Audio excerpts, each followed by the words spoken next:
என்ன பண்றாரு?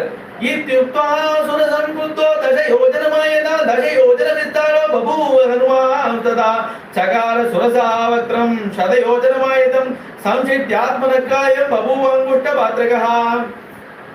10 யோஜன தூரம் எடுத்துட்டாராம், அவரோட சரீரத்தை உயரமாக்கின்றாராம்.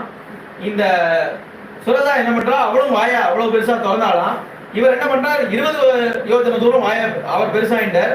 அவர் வாயை திரும்ப 20 யோஜன தூரம் திறக்கிறா. இப்படி வந்து பண்ணிட்டே இருக்கா. 100 யோஜன தூரம் அவர் பெருசாயிட்டார். அவளும் வந்து 100 யோஜன தூரம் வாயை திறந்துட்டா. இப்ப என்ன பண்றார், அங்குஷ்டமான சைஸ், ஒரு சின்ன சைஸ் எடுத்து வாய்க்குள்ள போயிட்டு வெளியில வந்துடுறார். எச்சில் படாம வெளியில வந்துடுறார். சில இடங்கள்ல பிரபாவத்தை காட்டணும், சில இடங்கள்ல சாமர்த்தியத்தை காட்டணுமா. அதனால இங்க சாமர்த்தியமா அவ வாய் விடாம வெளியில வந்த பிரம்மதேவர் வாக்க சத்தியம் பண்ணிட்டேன், நான் கிளம்புறேன், நீ கிளம்பு.